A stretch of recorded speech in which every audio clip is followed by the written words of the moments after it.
La declaración política de las FARC. La reconciliación del país no deja ni vencedores ni vencidos. Ha ganado Colombia y ha ganado el continente. Que la paz nos abrace a todos. La que ha sido catalogada como la principal organización terrorista de Colombia, finalizó su 10ª conferencia a 2 días de firmar el acuerdo final de paz pactado en La Habana.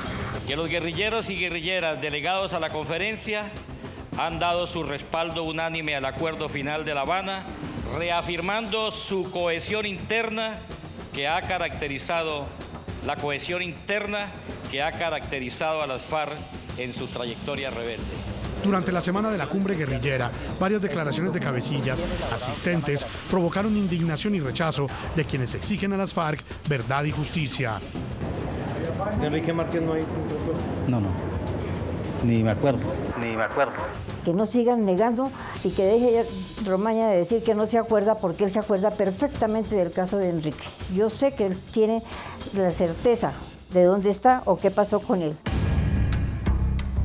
Hoy en el programa La Noche de NTN 24, el canal de las Américas, distintas víctimas de las FARC hablan sobre el tránsito que inicia la guerrilla de la ilegalidad a la vida civil y política y fijan su postura frente a las polémicas declaraciones que cabecillas de esta organización entregaron desde los llanos del Yarí al ser cuestionados por el paradero de aquellos secuestrados de los que por años sus familias han esperado alguna noticia. Comienza la noche bajo la dirección de Claudia Gurisati. La noche bajo la dirección de Claudia Gurisati enciende las luces para que usted vea el punto clave de la noticia. Soy Jason Calderón, bienvenidos todos.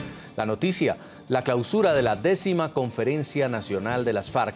En el encuentro, los miembros del denominado Estado Mayor Central de esta organización guerrillera expusieron ante sus filas los alcances del modelo de paz pactado con el gobierno del presidente Juan Manuel Santos. La noticia, tras las deliberaciones, la cumbre guerrillera respaldó por unanimidad el acuerdo logrado en La Habana, que será firmado formalmente el próximo lunes en la ciudad de Cartagena de Indias, en el Caribe colombiano. El punto clave de la noticia, los sinsabores y las dudas que aún quedan tras este encuentro guerrillero. Varios de los cabecillas asistentes coincidieron en declaraciones a la prensa en asegurar que no se arrepienten de sus acciones criminales, que según insisten fueron hechos de guerra. El punto clave de la noticia, la decisión final la tendrá el pueblo colombiano el próximo 2 de octubre. En las urnas los ciudadanos tendrán que decidir si respaldan o no el acuerdo negociado entre el gobierno y las FARC en Cuba.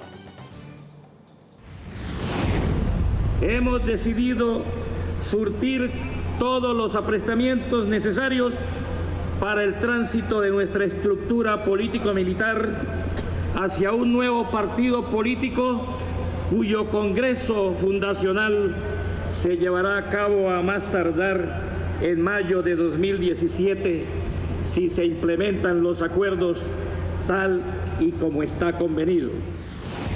Convocamos a hacer realidad el llamado a todos los partidos, movimientos políticos y sociales y a todas las fuerzas vivas del país a concertar un gran acuerdo político nacional encaminado a definir las reformas y ajustes institucionales necesarios para atender los retos que la paz demande, poniendo en marcha un nuevo marco de convivencia político y social, tal y como se estableció en el acuerdo final. Las condiciones propicias para este propósito se encuentran en el impulso a un proceso constituyente abierto que conduzca a la convocatoria y realización de una Asamblea Nacional Constituyente. Las víctimas del conflicto tendrán el reconocimiento que reclama la historia. No solo porque se abre la primera y más importante acción de reparación colectiva, que es la terminación de la guerra, también porque se inaugura un proceso de esclarecimiento de la verdad, que es su principal demanda, de reconocimiento de las múltiples responsabilidades en el conflicto, incluidas las nuestras, y de verdadero ejercicio de justicia en los términos establecidos en la Jurisdicción Especial para la Paz. Invitamos a nuestros televidentes a participar sobre el tema de hoy. Les hacemos la siguiente pregunta en redes sociales. Tras las polémicas declaraciones de alias Romaña, ¿cree usted que las FARC reconocerán sus crímenes y dirán la verdad que exigen las víctimas? Pueden opinar a través de la cuenta en Twitter de nuestro programa La Noche y las de nuestro equipo periodístico que estarán apareciendo en pantalla. Y saludamos a esta hora a nuestros invitados. Nos acompaña nuestro Centro Internacional de Noticias. Ervin Hoyos es periodista, reportero de guerra. Fue secuestrado por el grupo terrorista de las FARC. También es secretario general de la Federación Nacional de Víctimas de las FARC y director de las Voces del Secuestro. Bienvenido, Ervin Hoyos. Gracias, Jason. También nos acompaña desde Bucaramanga, Colombia, Yolanda Pinto. Ella es abogada, esposa del asesinado gobernador de Antioquia, Guillermo Gaviria Correa. Él fue secuestrado y asesinado por las FARC hace 13 años. Es un gusto que nos acompañe también, señora Pinto.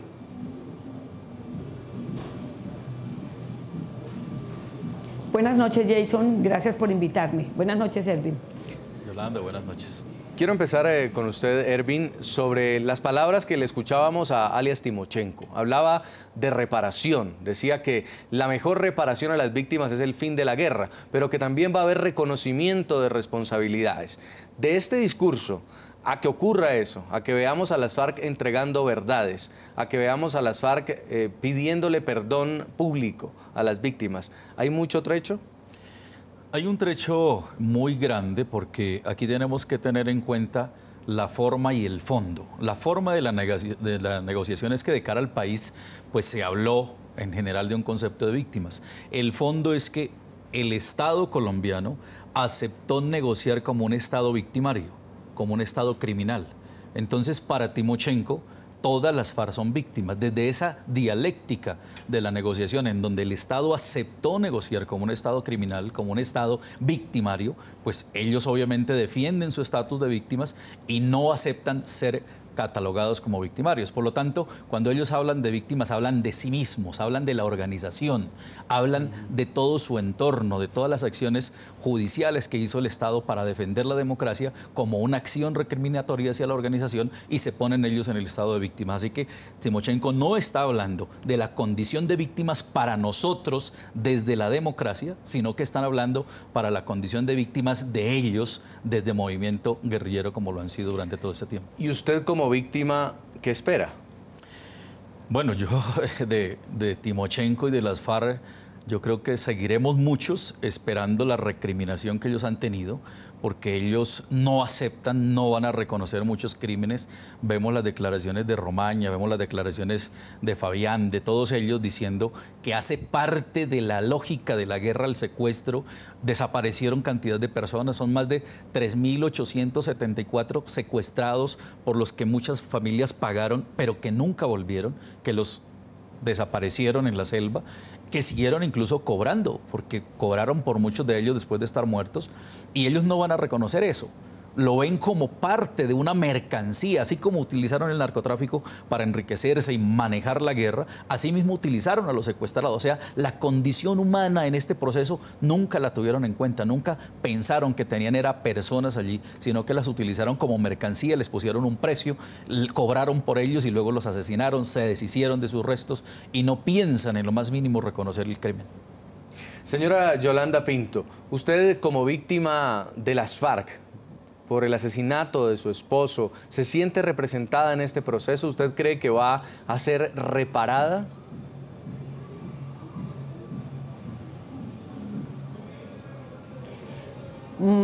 Mira, lo primero que quiero decirle a Ervin, y permítame hacerlo, es cómo me hubiera encantado verte, Ervin, a ti que las víctimas te debemos tanto, las personas que tuvimos secuestrados. Tú fuiste el mejor aliado para nosotros, me hubiera encantado verte defendiendo este proceso y defendiendo el fin de las FARC. Yo estoy segura que el acuerdo suscrito en La Habana es una gran oportunidad para mirar un país diferente.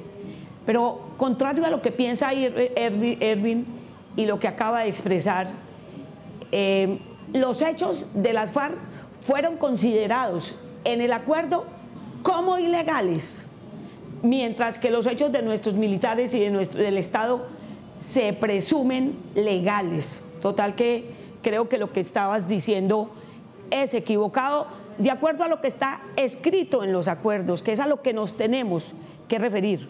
Y yo creo que es sencillo, si las FARC no dicen toda la verdad, pierden todos los beneficios que el acuerdo consagra. Lo que yo espero y estoy segura que las FARC van a hacer es a decir toda la verdad. Tal vez a eso le temen algunos colombianos, a que ellos digan toda la verdad, porque de no hacerlo, vuelvo y repito, pierden los beneficios consagrados en el acuerdo.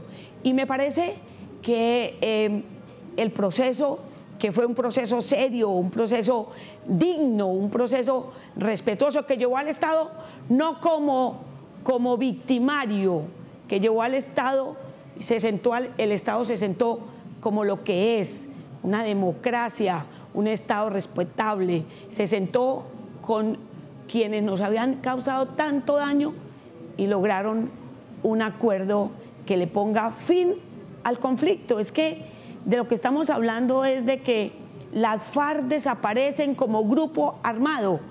Y yo hoy quiero invitar a los colombianos a que les digamos, exguerrilleros acaban de ratificar su propósito de acogerse a la vida legal, de hacer política de forma legal. Porque lo que han hecho las FARC en este proceso es someterse a la ley colombiana. Ese es el aspecto más importante que se logró en el acuerdo en La Habana. Señora Pinto, que las FARC aceptaran por primera vez en 52 años la ley colombiana. Sí, Jason. quiero que revisemos unas declaraciones de alias Romaña, es uno de los mayores secuestradores de las FARC, uno de los hombres de línea dura de esta organización guerrillera, que despiertan muchas dudas sobre esta voluntad de paz de la que usted está refiriendo. Y las víctimas de alias Romaña todavía no pueden olvidar este dolor que él ha causado y por el contrario todavía esperan que el jefe guerrillero pague por lo que hizo, pero sobre todo que les diga esta verdad. Es el caso de Amalia Díaz de Márquez, madre del abogado Enrique Márquez, que fue secuestrado por este guerrillero hace más de 17 años y de él nunca se volvió a saber nada.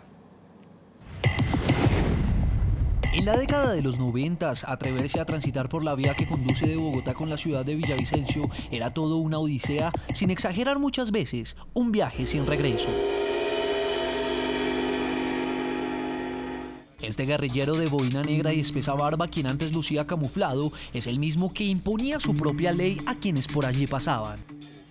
Es Henry Castellanos, o como lo conocen en la guerrilla, como lo conocimos los colombianos, alias Romaña.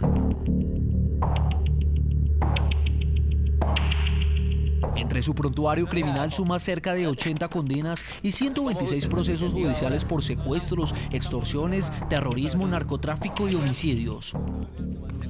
Es considerado como el principal secuestrador que ha tenido las FARC en sus filas. Como coordinador de al menos 4 frentes y comandante del bloque oriental de las FARC, Romaña se hizo tristemente célebre al idear y ejecutar las denominadas pescas milagrosas. Es decir, aquellos secuestros masivos en carreteras que sembraron miedo y zozobra en Colombia. Precisamente en medio de la 10ª conferencia de las FARC en las selvas del Yarí, Noticias RCN y el programa La Noche logró entrevistar a Romaña y preguntarle sobre este crimen que por años perpetró. Y eso es doloroso para toda la sociedad que se resultó afectada de una u otra manera en estos hechos. Pero eran los hechos de la guerra. ¿Sí? En esos tiempos se estaban debatiendo, se estaba dando la guerra más dura en Colombia con las masacres. Henry Castellanos tiene una condena en su contra de 28 años de prisión por el secuestro de Enrique Márquez Díaz hace cerca de 18 años, sin que se sepa aún qué pasó con él. Al ser cuestionado por este caso, Romaña dijo simplemente que no se acordaba. Romaña, usted secuestró el 21 de febrero de 1999 a Enrique Márquez. Hay una señora que se llama Amalia Márquez y un papá que se llama Ismael Márquez, que ya son ancianos, y ellos me han pedido que le pregunte a usted por Enrique Márquez, un abogado que usted se llevó en la carretera Bogotá-Villavicencio. ¿Cuándo va a explicar todas las verdades? Esas verdades se van a hacer en colectivo y las hemos dicho cantidades de veces, y ya empezamos a hacerlas. Empezamos con lo de Bojayá. En Bojayá hicimos un monumento grandísimo y invitamos a toda la sociedad colombiana a que mire lo que hemos hecho en Bojayá. Vamos a pedir hechos de aclaración a los diputados y ya lo hicimos. Ahora pensamos ir a un municipio que se me olvida en Antioquia, que es La Chinita, creo, también esa parte. Y sucesivamente vamos a empezar a hacer reconocimiento, pero colectivo, porque no fue Romaña, ¿sí? No fue Romaña, fue las FARC. ¿De Enrique Márquez no hay respuesta? No, ni me acuerdo. En el programa La Noche hablamos con la madre de Enrique Márquez, quien en un sentido relato le exigió a las FARC que digan la verdad. Él tiene que responder. Hay pruebas suficientes de que él sabe de Enrique, que no diga que se olvidó, porque inclusive Jaime Garzón habló con él por Enrique, él lo tiene muy presente, a él le decían el magistrado o el doctor, de modo que no podía olvidarse que también el 4 de agosto de 1999 me llamó para decirme que fuera a recoger los restos de mi hijo en Acacías. Además, el alto comisionado de paz Sergio Jaramillo aseguró que el jefe guerrillero sí está al tanto del caso del secuestro de Enrique Márquez, incluso que han hablado de este caso en la mesa de La Habana. Yo he hablado con Romaña de ese caso, porque es un caso muy doloroso, como son tantos, pero conozco a los padres de ese joven, a la señora Amalia de Márquez, con quien hablo con alguna frecuencia por teléfono, y ellos lo único que quieren en la vida es saber qué pasó con su hijo. Y en las conversaciones que yo he tenido con este señor, él ha tomado eso en serio y esa información se ha transmitido. Me queda un poco a mí difícil comentar, pero ¿qué es lo que pasa en público? En público es que estos señores se paralizan del miedo de aceptar cualquier cosa y tienen ese tipo de reacciones. Pero nosotros hemos estado encima de ese caso.